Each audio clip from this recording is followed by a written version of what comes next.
A very good morning to all of you. Today we are going to start our unit Control and Coordination. होता क्या है ये control and coordination? जब भी हमारी body में जितने भी सिस्टम्स हैं बच्चे, जब वो एक साथ मिलके कोई चेंज लाते हैं बॉडी में, और वो चेंज क्यों आता है? क्योंकि हमारे आगे पीछे का जो एनवायरनमेंट है उसमें कुछ चेंज आया है। जब आगे पीछे के एनवायरनमेंट में चेंज आने की वजह से हमारी बॉडी में भी चेंजेस आएँ और हमारी बॉडी अपने आप को मेंटेन कर ले और बैलेंस बना ले उनके साथ, इसे कहते हैं कंट्रोल एंड कोऑर्डिनेशन।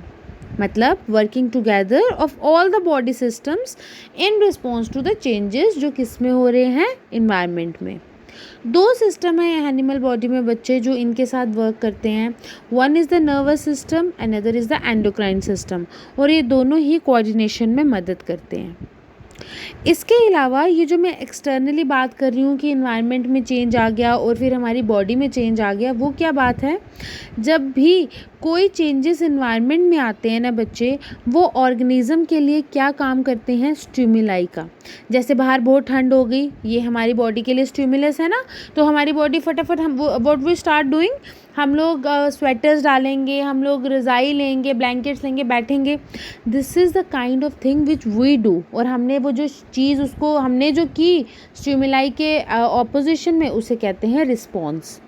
और स्टिमुलाई जो कुछ भी, चाहे वो कोई स्मेल होगी, चाहे वो कोई टेस्ट होगा, चाहे वो कोई ग्रेविटी है, वाटर है, कुछ भी है।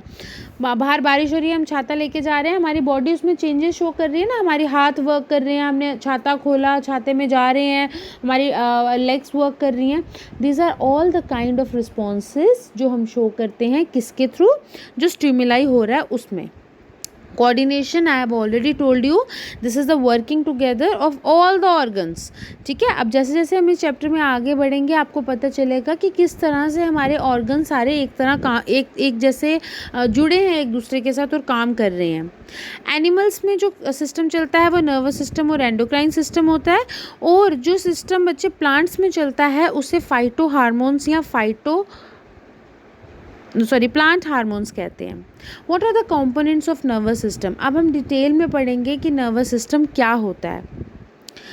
अगर हमने इसे पढ़ना है ना बच्चे, जैसे हमारा सेल है, it is the structural and functional unit of life, वैसे ही यहाँ पे न्यूरॉन है बच्चे, which is the structural and functional unit of life.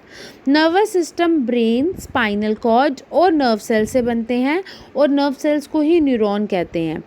क्या होते हैं ये neuron? They are the structural and functional unit of nervous system.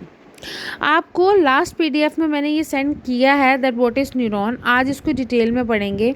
देखो बच्चे, जब भी मैं न्यूरॉन की बात करती हूँ ना, it consist of two things. One is the cell body, another is the long elongated portion which is called axon. ये जो सेल बॉडी होती है, इसमें आपके पास ये वाली जो ब्रांचेस, आउटग्रोथ वाले स्ट्रक्चर है ना बच्चे, इनको कहते हैं डेंड्राइट या डेंड्रॉन्स। इसके अंदर you will be having the nucleus also. ये छोटे छोटे प्रोसेसेस होते हैं, शॉर्ट होते हैं, और बहुत सारी इनकी आउटग्रोथ्स होती हैं। ये सारी इंफॉर्मेशन लेके आते हैं, अंदर एक इलेक्ट्रिकल इम्पल्स जनरेट करते हैं, और फिर इसको साइटोन या सेल बॉडी तक ले जाते हैं। बच्चे, सेल बॉडी को वी ऑल्सो कॉल्ड साइटोन, वहाँ तक ले आते हैं। इनका यही काम है। अगर मैं बात करूं इसके आगे वाले स्ट्रक्चर्स की, या इनके आगे जो मेरे पास चीज़ें प्रेजेंट हैं बच्चे, हमारे पास इसके बाद प्रेजेंट होती है सेल बॉडी। ये जो आपको बीच वाला पोर्शन दिख रहा है, it is the central part of neuron. इसमें न्यूक्लियस होता है। इसके अलावा बच्चे, ये इसके पास साइटोप्लाज्म जैसा भी होता है, बट उसको एक्चुअली यहाँ पे साइटोप्लाज्म नहीं कहते हैं, उसको कहते हैं न्यूरोप्लाज्म। ये कन्वर्ट कर देता है जो इम्पल्स आपके पास आई है, और वो जो इम्पल्स बच्चे हम लोगों के पास आई है उसको कहते हैं सेंसरी इम्पल्स, और ये उसको कन्वर्ट करता है मोटर इम्पल्स में।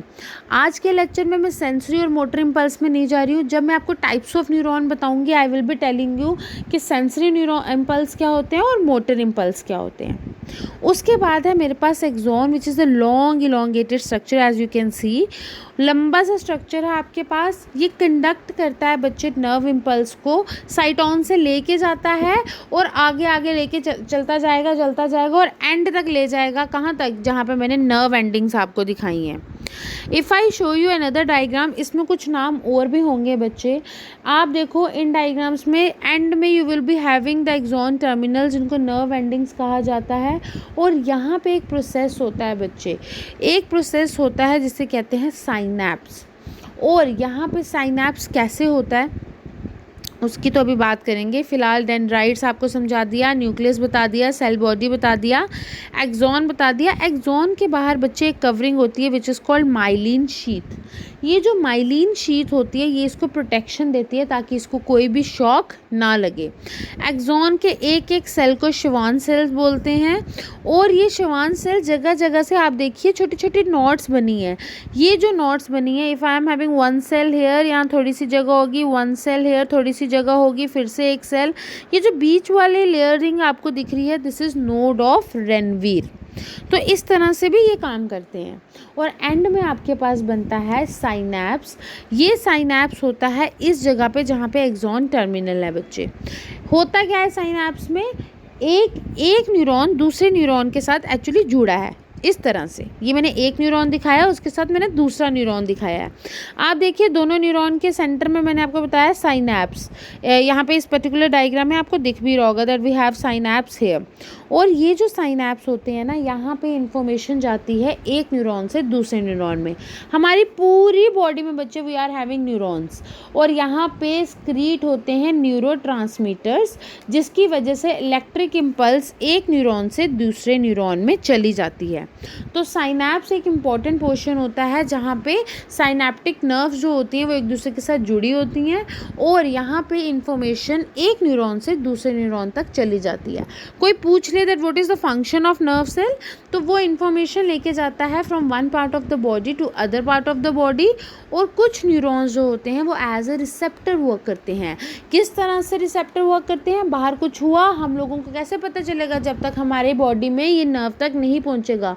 तो न्यूरॉन्स जो होते हैं वो बहुत सारी जगहों पे एज अ रिसेप्टर्स भी वर्क करते हैं। I hope the lecture till here is understood. और आगे के लेक्चर्स के लिए हम कल वीडियोस जो हैं वो सेंड करेंगे।